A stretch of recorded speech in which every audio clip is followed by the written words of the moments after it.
নমস্কার বন্ধুরা, রিতার রোজ নামচার আরেকটি নতুন পর্বে সবাইকে অনেক অনেক স্বাগত। আশা করছি সবাই ভালো আছেন আর সুস্থ আছেন। আমাদের প্রত্যেককে কিন্তু প্রতি মুহূর্তেই ভালো থাকার চেষ্টাটা করতে হয়, কারণ ভালো থাকার চেষ্টা করাটাই হচ্ছে আসল কথা। আর চেষ্টা করলে মানুষ অবশ্যই ভালো থাকতে পারে। তো আজকে নিয়ে এসেছি একটা ভিডিও। আজকে কিন্তু রান্না হবে আমাদের বাড়িতে বিরিয়ানি, আর বিরিয়ানিটা তো খুব সচরাচর হয় না। তো যেদিন হয় সেদিন কিন্তু মেয়েরা ভীষণই খুশি হয়। আর ওরাই বলছিল, মা অনেক দিন হয়ে গেল একটু বিরিয়ানি খাই না। তো তোমার দাদা বললো ঠিক আছে, তাহলে আমি তোমাকেও হেল্প করে দেবো, কারণ বিরিয়ানিটা না তোমাদের দাদা ভীষণ ভালো রান্না করে। তো ওই জন্যে না আমি খুব একটা ওই দিন আর রান্নাঘরে আর কি মাথায় চাপটা নিই না। আর কয়েকটা জিনিস আমাকে এনে দিয়েছে। এই যে আমি সেলাই করতে ভালোবাসি বলে অনেকটা সুতো এনে দিয়েছে। আর আমাদের এখানে না বেশ কয়েকদিন ধরে মানে বেশ ভালোই বৃষ্টি হচ্ছে, তো ওয়েদারটা কিন্তু অনেক ভালো আছে। আর এই বৃষ্টি বৃষ্টি ভেজা ভেজা ওয়েদারে না বিরিয়ানিটা খেলে পরে ভীষণই ভালো লাগে। কারণ প্রচণ্ড গরমে না এত রিচ খাবার খেতে ভালো লাগে না। তো মেয়েদের স্কুল খোলার টাইম হয়ে গেছে, ভাবলাম ঠিক আছে ওদের তাহলে বিরিয়ানিটা রান্না করেই দেওয়া যাক। আমি দেখো এই যে চালটা ভিজিয়ে দিচ্ছি, আর এটা হচ্ছে বিরিয়ানির জন্যই চালটা কিনে নেওয়া হয়েছে। তো চালটা আগেতে ভিজিয়ে রাখলাম, আর তারপরে কিন্তু রান্নাটা শুরু করছি। তবে বিরিয়ানির দমটা কিন্তু তোমার দাদাই দেয়, আর বাকি কাজগুলো আমিই করি। তো দেখো এখানে আলুগুলো ভাজা হলো, ভেজে নেওয়া হয়েছে। এবার তোমার দাদা কিন্তু আমাকে এই যে কাছে চলে এসছে। তো আমি একটু ফোড়ন দিয়ে চিকেনটাও করে নেব। তো তোমার দাদা কিন্তু এখন আমাকে এই যে দেখো রান্নাঘরে চলে এসছে, আমি পাশে সমস্ত কিছু গুছিয়ে দিচ্ছি, আর ও কিন্তু এই যে দেখো চিকেনটাও বসিয়ে দিচ্ছে। যখন বাড়িতে থাকে মাঝে মাঝে রান্নাঘরে ভীষণ ভালোবাসে রান্না করতে। আসলে রান্না করতে ভালোবাসে কিনা জানি না, তবে বলে যে আমি হয়তো এই যে বন্ধু বান্ধবের সঙ্গে চায়ের দোকানে আড্ডা দেবো, বা বসে বসে সিনেমা দেখবো, বা খবর পড়বো, আর তুমি একা একা সমস্ত কাজ করবে, সেটা কি করে হয় বলো? সংসারের দুজনের মানুষেরই তো অবদান থাকা উচিত, তাই না? আমি ইনকাম করি ঠিক আছে, কিন্তু তারপরে বেশিরভাগ সময়টাই যদি শুয়ে বসে থাকি, আর তুমি যদি সারাদিন ধরে ইনকাম করো না, বাড়ির বাইরে যাও না বলে সারাদিন খাটতে থাকো, তাহলে তো একজনের সঙ্গে আরেকজনের ভালোবাসা সেই টানটা থাকে না। তো এদিকে মেয়েরা একটুখানি কষা কষা নিয়ে নিল, কারণ অনেকটাই বেলা হতে গেছে। আর এই কষা কষা আর কি চিকেন দিয়ে না মুড়ি খেতে ভীষণ ভালো লাগে। তো ছোটো মেয়ে খাচ্ছে এই যে ভাত, আর বড় মেয়ে একটু মুড়ি। এদিকে চালটাও আমি বসিয়ে দিয়েছি, ওটাও হতে গেছে। আর এদিকে চিকেনটা প্রায় হয়ে যাবে। তো আমি এই যে মশলাটা একটু গরম মশলাটা পেস্ট করে নিলাম, পেস্ট না আর কি গুঁড়ো করে নিলাম। এরকম করে দিলে না ফ্লেভারটা খুব ভালো হয়। তো দেখো চিকেনটা প্রায় আমার কষা কষা হয়ে গেছে, রান্নাটা কমপ্লিট প্রায়। আর এবার কিন্তু ভাতটাও হয়ে যাবে, ভাতটাও কিন্তু উপর করতে হবে। তো আজকে দেখো এই যে আমি কিন্তু অল্প একটু চাল নিয়েছি, কারণ বিরিয়ানিটা তোমার দাদা আর আমি খুব একটা ভালো খাই না। আর ভালো খেলেও কিন্তু সেটা শরীরের পক্ষে ভালো না। ওই জন্য আমাদের জন্য একটু রুটি করছি, আর করছি হচ্ছে লাউয়ের ঘন্ট। কারণ আমাদের বয়স হচ্ছে, তো এই আনহেলদি খাবারগুলো খাওয়াটা এখন অতটাও আমাদের শরীরের পক্ষে ভালো না। হ্যাঁ, ওদের বয়স অল্প, ছোট মানুষ, ওরা খাক। আমরা যে এক মুঠো করে খাবো না তা না, তবে এক চামচ করে খেলেও তার বেশি কিন্তু খাবো না। এই যে দেখো রুটিগুলো সমস্ত বানিয়ে নিলাম। তোমার দাদা কিন্তু এখন গেল পড়াতে, আর তার আগে একটা আম খেয়ে গেছে। আসলে আমরা না অনেক কষ্ট করে সংসারটা চালাতে হয়, দুজনে মিলে এত কষ্ট করি। মানুষ হয়তো সেগুলো দেখে না, কিন্তু ওই যখন একটু ভালো খাবে ভালো পড়বে মানুষের, তখন সেইটাই কিন্তু নজরে পড়ে। কিন্তু এই যে সারাটা দিন ধরে এত পরিশ্রম করি যখন, তখন কিন্তু মানুষ সেগুলো চোখে পড়ে না। এটা হচ্ছে মানুষের ধর্ম। তুমি ভালো থাকলে তখন চোখে পড়বে, আর খারাপ থাকলে তখন মজাই পাবে। তো দেখো পড়িয়ে উঠে এই যে এখন বাজে 6টার বেশি, এখন এসছে এই দম দেবে বিরিয়ানিতে। আর আমাকে বলো তোমাকে করতে হবে না, আমি এটা দমটা দেবো।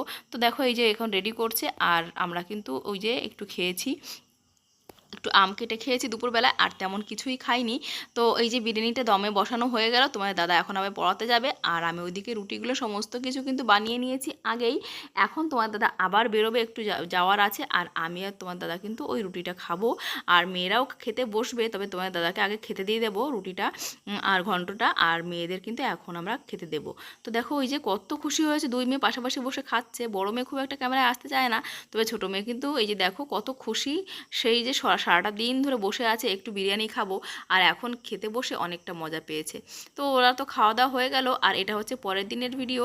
আজকে কিন্তু আমার ননদরা, ছোটো ননদরা আসবে বলে শাশুড়ি ওখানে তোমার দাদা বাজার করে দিয়েছে। আর শাশুড়ি বললো তাহলে বিকাল দুপুরবেলাটা ওখানেই খেতে, তো আমরা ওখানেই খাবো। আর কি জানো তো, কয়েকদিন ধরে না কোমরটা এত যন্ত্রণা হচ্ছে, তোমাদের সঙ্গে এই জন্য কিন্তু ভিডিওটা ঠিকমতো শেয়ার করতে পারছি না। কারণ যখন কোমর যন্ত্রণা করে না, তখন আমি খুব বেশি কাজ করতে পারি না, আর তোমার দাদা ভীষণ বকুনি দেয় যে তোমাকে এসব করতে হবে না। তো এই যে দেখো ধীরে ধীরে একটু একটু করে কাজ করছি। বৃষ্টি হয়ে গেছে, চারপাশে পাতা পড়েছিল, সেগুলো একটু পরিষ্কার করে নিলাম। আর এবার কিন্তু স্নান টান করে ফ্রেশ হব। আর একটু কাজকর্ম যে করবো না এমনটা না, যা কাজকর্ম করেছি কিন্তু সকালবেলাটা কিন্তু অনেকটা সময় রেস্ট করেছি। কারণ যখন আমার কোমর ব্যথা শুরু হয়, একটু কাজের চাপ পড়ে গেলেই কিন্তু পরের দিন আমি কোমর যন্ত্রণা উঠতে পারি না। এটা আমার কিন্তু ভীষণ একটা কষ্টদায়ক অবস্থা। তো দেখো এই যে আজকে সকালে রান্না করেছি সেদ্ধ ভাত, ডিম সেদ্ধ, উচ্ছে সেদ্ধ, আলু সেদ্ধ, এগুলো দিয়ে আমরা খেলাম। আর মেয়েরা খেয়েছে ওই বিরিয়ানিটা ছিল সেটাই। সকাল থেকে কিন্তু ঝুমঝুম করে বৃষ্টি হচ্ছে। তো দেখো এই যে কিন্তু দুপুরবেলায় আমার শাশুড়ি রান্না করে দিয়েছে, আর আমি সারাটা দুপুর আজকে শুয়ে আছি। আর মেয়ের জন্য কিন্তু স্কুলের ওই ওর কেমিস্ট্রির প্রশ্ন উত্তরগুলো রেডি করছিলাম, কারণ মেয়েদের স্কুল খুললেই এক্সাম হবে। তো আমি সারাটা দুপুর শুয়ে রয়েছি, ভাবলাম কি করব শুয়ে শুয়ে। তো দেখো কালকে লাউর ঘন্টটা রয়ে গেছে ওইটা সাইডে, আর শাশুড়ি কিন্তু এই যে রান্না করেছে, মেয়ে কিন্তু ধরে নিয়ে এসছে। কারণ আমি আজকে বিছানা ছেড়ে একদম উঠতেই পারিনি, সারাটা দিন শুয়ে আছি। তো শুয়ে শুয়ে ভাবলাম কি করব, সময় নষ্ট করব, ফোন টিপে চোখ নষ্ট করব, কোনো দরকার নেই। ওই জন্য মেয়ের প্রশ্ন উত্তরগুলো রেডি করলাম, কারণ ওর সমস্ত পড়ার দায়িত্ব কিন্তু আমাকেই নিতে হয়। আমাকে নিতে হয় বলতে আমিই নেই, কারণ আমাদের কষ্টের সংসারে এই যে টিউশনি দিয়ে টাকা নষ্ট করার মতো টাকা আমাদের হাতে নেই। সেই জন্যই দুটো বাচ্চাকে ইংলিশ মিডিয়ামে পড়াতে গেলে যতটা আর কি এফোর্ট দেওয়া দরকার হয় টিউশন মাস্টার ছাড়া, সেই এফোর্টটা কিন্তু আমাকেই দিতে হয়। আর এই জন্যে তোমার দাদা আমাকে কিন্তু অনেকটাই হেল্প করে আমার সংসারের কাজকর্মে। কারণ তোমরা হয়তো জানো পড়াতে গেলে কিন্তু অনেকটা এনার্জি দরকার হয়, অনেকটা এনার্জি। তো আমি যদি সারাদিন প্রচুর কাজ করি না, আমি সন্ধ্যাবেলায় মেয়েদের সত্যি বলছি নিয়ে পড়াতে বসতে পারি না, আমার ভীষণ কষ্ট হয়। মানে এনার্জিটা এত লো হয়ে যায় যে ওদেরকে পড়াবো, বিশেষ করে আমার ছোটো মেয়েকে পড়ানো ভীষণ কষ্টের।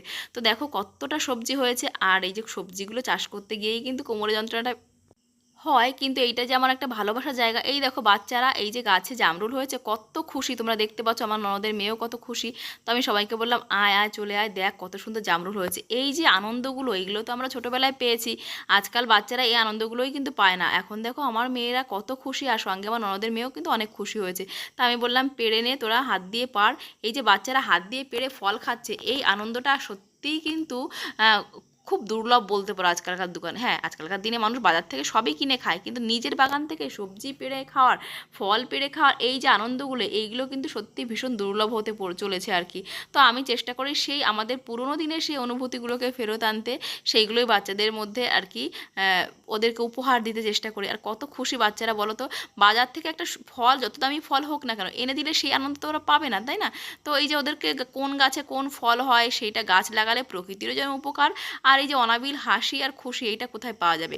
তো দেখো নিচের দিকে ফলগুলো অতটা পাকেনি, আর উপরের দিকে কয়েকটা পেকেছিল। তো আমি ওর বাবাকে বললাম, পড়াচ্ছিল, আমি ডেকে নিয়ে এলাম, বললাম তুমি একটু একটু পেড়ে দিয়ে যাও, মেয়েরা তো নাগাল পাচ্ছে না। তো দেখো জামরুলগুলো এখনও যে খুব বড় হয়েছে তবে তা না, তবে ছায়া জায়গায় যা হয়েছে এতেই আমি সন্তুষ্ট, অনেক খুশি। আর এখান থেকে কয়েকটা নিলাম, ননদকে দেবো, ওর বরকে একটা দেবো, আর আমার মেজো ননদ আছে ওকেও একটা দেবো। খুব বেশি বড় হয়নি বলে 4-5টা তুললাম, আর বেশি তুলছি না বাকিগুলো।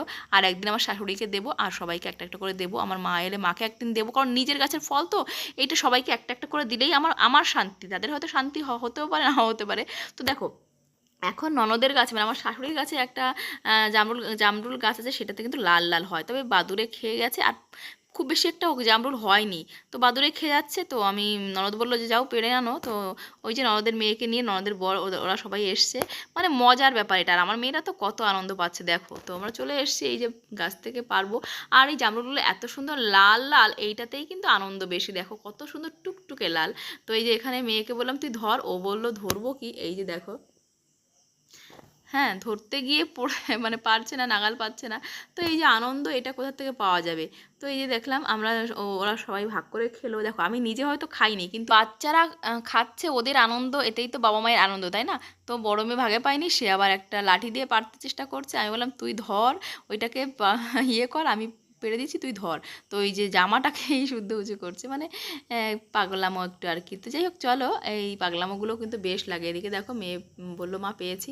তো এই যে আমরা এখন চলে এসেছি, আর এখন এই যে চলে এলাম আমার সবজি বাগানে।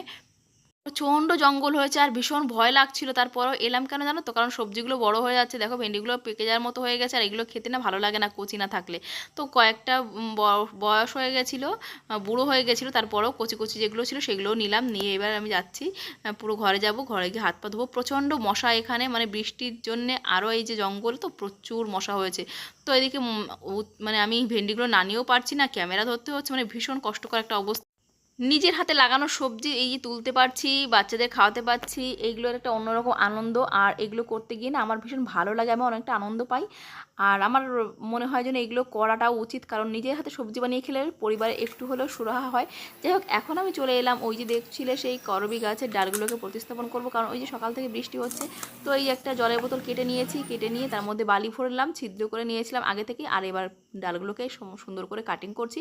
কাটিং করে নিয়ে এবার কিন্তু আমি এগুলোকে কিন্তু পাতাগুলো কেটে ছেটে ফেলে দিচ্ছি। তারপর কিন্তু এগুলোকে দেখো বালির মধ্যে এই যে দেবো। তারপরে ভাবলাম যে একটু অ্যালোভেরা জেলটা দিই, অ্যালোভেরা জেল দিলে রুটটা ভালো গ্রো করবে।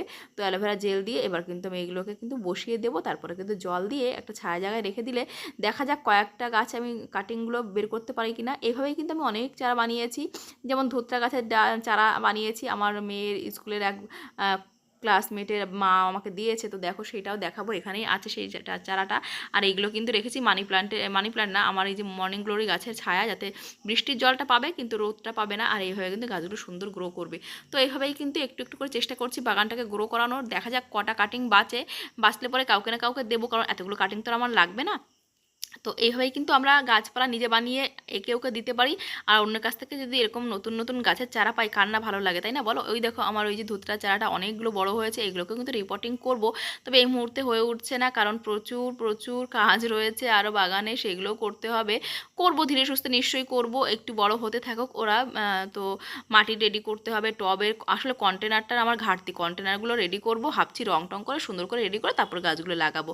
তো এইভাবেই কিন্তু আমার দিনটা চলে যায়, অনেকটা সময় কাটে আর আমার বেশ ভালো লাগে মাঝে মাঝে এরকম। তো এখন সন্ধ্যাবেলায় চলে এসেছি, এই যে ননদের মেয়ে আর আমার মেয়েদের একটুখানি চিকেন মোমো বানিয়ে দেবো।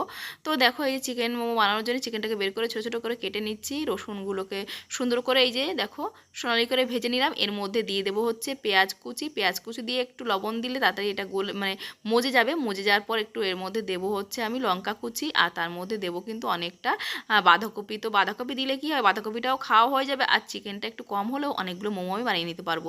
বাঁধাকপিটা একদম ঝিরি করে, যাকে বলে জুলিয়ান করে কেটে নিয়েছি। এরম করে কেটে নিলে খুব দ্রুত কিন্তু এটা মজে যাবে আর চিকেনের সঙ্গে ভালোভাবে মিক্স হয়ে যাবে। তো এবার কিন্তু ভালো করে নাড়িয়ে চেড়ে জিরে গুঁড়ো ধনে গুঁড়ো এগুলোও দিয়ে দিলাম। আর ননদের মেয়ে চলে যাবে বলেও কিন্তু ভীষণ তাড়াহুড়ো করছিলাম, তাড়াহুড়ো করে এই যে দেখো ভেজে দিলাম, কয়েকটা ভেজে ওকে প্লেটে করে দেবো। আর একটা রেখে দিচ্ছি, চারটে ওকে দেবো, একটা রেখে দিচ্ছি মেয়েদের হাফ হাফ করে দেবো। আর ওকে আগে দিয়ে আসবো, তারপরে কিন্তু বাকিটা করবো, কারণ চিকেনটা অলরেডি এখনও রয়ে গেছে, পুরোটা করতে পারিনি, কারণ ও চলে যাবে বাড়িতে। এই জন্যেই আমি ভাবলাম চলে গেলে কী করে হবে, আমার নিজেরও খারাপ লাগবে, আমার মেয়েরা খাবে, ওকে বলেছি খেতে। তো এই যে আমি একটু পেঁয়াজ আর শসা কেটে নিয়ে ওকে আগে দিয়ে আসবো এইটা, তারপরে কিন্তু মেয়েদেরকে বানিয়ে দেবো, কারণ মেয়েরা তো বাড়িতেই থাকছে, ও চলে যাবে, আমার নিজেরও খারাপ লাগবে, মেয়েদেরও আরও বেশি খারাপ লাগবে খাওয়ার সময়। তো চলো ওকে এটা দিয়ে এলাম, এই যে দিয়ে এলাম। এবার আমি আমার মেয়েদের জন্য বানিয়ে নিয়েছি, এবার মেয়েদের জন্য বানাচ্ছি। এই যে দেখো ওদের জন্য এই যে সুন্দর করে সাজিয়ে নিয়েছি, 5 পিস হয়েছে, ওদের 2 পিস করে দেবো আর আমি 1 পিস খাবো। ওর বাবা তো বাড়িতে নেই আর খেতে অতটা ভালোবাসে না। তো দেখো মেয়ে কত খুশি হয়েছে, এই যে মোমো বানিয়েছে মা দেখো বলে নিয়ে, আসলে ওকে একটা নতুন চ্যানেল খুলে দিয়েছি, সেটাতেই ও ভিডিও দেয়, বলে মা আমাকে একটা চ্যানেল বানিয়ে দাও, তো মাঝে সাঝে একটু ভিডিও দেয়। তো দেখো এই যে আজকে আমাদের সন্ধ্যায় এটা দিয়ে কিন্তু ওই যে জলখাবারটা হবে, তারপর মেয়েদেরকে একটু পড়াতে বসার চেষ্টা করবো, কারণ পরশুদিন থেকে আবার স্কুল খুলবে। তো আমি বললাম বাবা খেয়ে বল কেমন হয়েছে, বললো মা ভালোই হয়েছে। তো তাড়াহুড়ো করে এর থেকে ভালো কিছু বানাতে পারলাম না। আর ওই চিকেন যেটা ছিল সেটা আর কিছু করবো না, ওইটাকে একটুখানি মানে কষিয়ে রেখে দেবো, যাতে কালকে ওদেরকে চিকেন দিয়ে কিছু একটা রেসিপি বানিয়ে দিতে পারি। তো বন্ধুরা সারাদিন আমার এভাবেই কাটলো, এখন মেয়েদেরকে একটু পড়াতে বসবো, ওদেরকে নিয়ে পড়াতে বসবো। আর আমিও কিন্তু একটু সবজি এই যে স্যালাডগুলো নিয়ে নিলাম, একটু চা দিয়ে খাবো এইটা, তারপর ওদেরকে পড়াতে বসবো। তো ভিডিওটা ভালো লাগে যদি একটু সাবস্ক্রাইব করো, লাইক করতে কিন্তু ভুলো না। দেখা হবে পরে ব্লগ।